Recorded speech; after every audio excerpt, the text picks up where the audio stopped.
여러분, 주변에 그런 사람 한 명씩 꼭 있죠. 사람들 앞에서 실수를 해도 얼굴색 하나 안 변하고 뭐 누가 뭐라 해도 자기 페이스를 잃지 않는 그런 사람들이요. 그런 사람들을 보면 부럽기도 하고 도대체 저 사람은 뭐가 다른 건데 저러지 하고 궁금하기도 하고요. 그래서 오늘은 그 사람들의 여유는 도대체 어디에서 나오는지 정체를 한번 파헤쳐 보겠습니다. 저도 한때는 남 눈치를 정말 많이 봤어요. 중요한 자리가 있으면 전날 잠도 못 자고요. 막상 앞에서는 떨려서 말도 제대로 못했어요.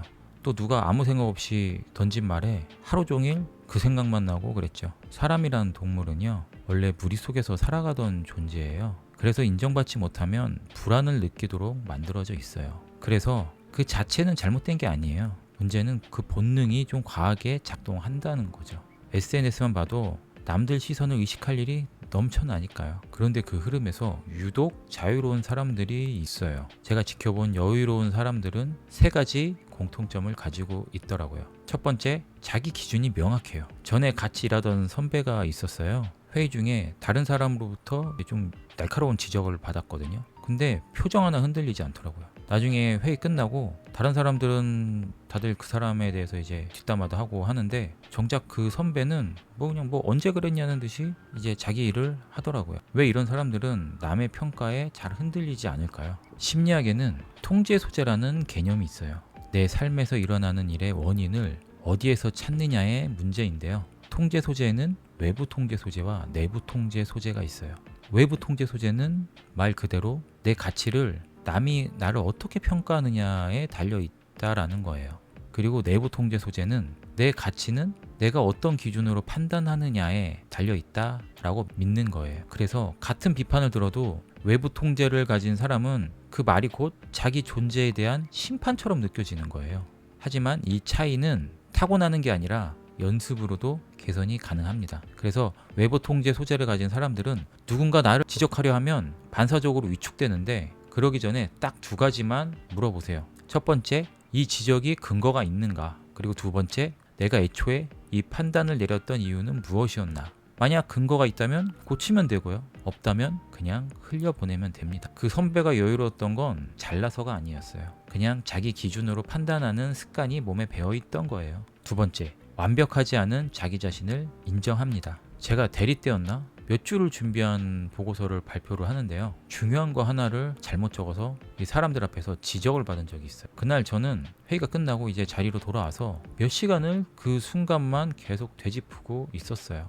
내가 왜 그런 실수를 했을까? 내가 왜 그렇게 꼼꼼하지 못했을까? 라고 하면서 계속 그 생각만 하고 있었죠. 그런데 같은 팀의 이제 다른 저와 이제 동기는 비슷한 상황을 겪었어요. 근데 그 사람은 반응이 좀 달랐어요. 당황하지 않고 제가 그 부분 놓쳤습니다. 바로 수정해서 다시 공유드리겠습니다. 이렇게 하더라고요. 회의가 끝나고 그 사람은 언제 그랬냐는 듯이 그냥 아무렇지 않게 동료들하고 웃으면서 담탈을 하러 가더라고요. 똑같이 실수를 했는데 저는 며칠을 그 생각을 하고 살았고요. 그 친구는 몇 분 만에 그냥 털어냈던 거죠. 심리학자 중에 크리스틴 네프는 그걸 자기잡이라는 개념으로 설명을 합니다. 실수를 했을 때 우리는 보통 자기 자신에게 세상에서 가장 가혹한 재판관이 돼버려요. 하지만 정작 똑같이 실수한 친구에게는 아마도 절대 그렇게 몰아붙이지 않을 거예요. 실수할 수도 있지. 다음에 안 그러면 되지. 이렇게 얘기하겠죠. 근데 문제는 그런 다정한 말들을 남에게는 하면서 나 자신에게는 안 한다는 거예요. 그래서 우리가 할 수 있는 건 실수한 순간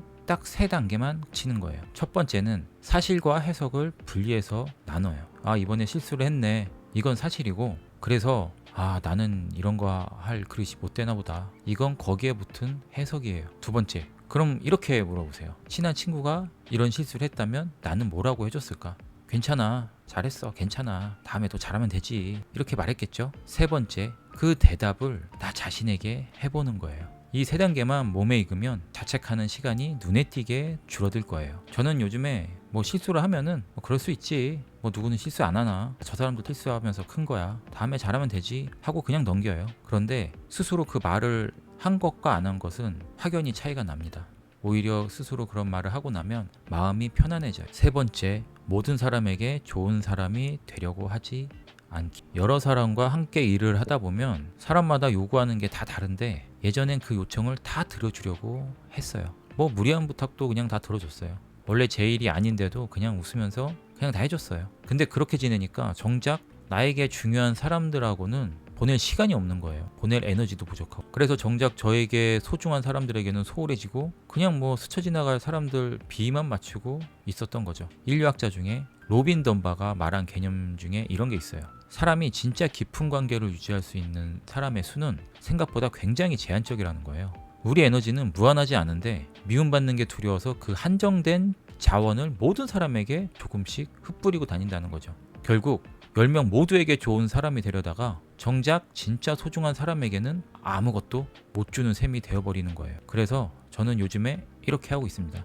명단을 만들어요. 그리고 하나는 지난달에 나와 실제로 가장 많은 시간을 보낸 사람을 적고요. 그리고 다른 하나에는 내가 진짜 소중하게 여기는 사람 2명씩 또는 3명씩 적습니다. 그리고 그 두 명단을 나란히 놓고 비교해 보세요. 만약에 겹치지 않는 이름이 있다면 이제 거기서부터 선을 그으면 됩니다. 무리한 부탁은 정중히 거절하고요. 이제 그렇게 아낀 시간과 에너지를 소중한 사람에게 사용하면 됩니다. 처음에는 누가 서운해하지 않을까 좀 걱정을 했거든요. 근데 신기하게 선을 긋고 어느 정도 벽이 생기니까 관계가 더 편안해지고 업무적으로도 좀 더 단단한 사이가 되는 것 같더라고요.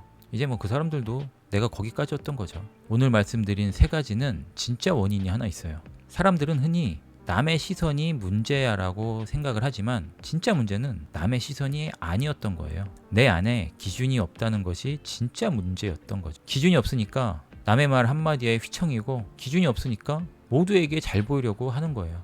결국 여유로운 사람들은 남을 신경 안 쓰는 무심함이 아니라 자기 자신 안에서 흔들리지 않는 중심을 그 누구보다도 강하게 자리 잡고 있었던 거죠. 여러분, 오늘 하루를 되짚어보며 나는 누구의 기준으로 살고 있었는지 한번 돌아보세요. 남의 기준으로 사느라 지치셨다면 오늘부터 딱 한 걸음만 내 쪽으로 기준을 옮기면 됩니다. 그럼 오늘부터 여유로운 사람이 되는 거예요. 오늘 영상은 여기까지고요. 영상이 도움이 되셨다면 구독과 좋아요 부탁드립니다. 감사합니다.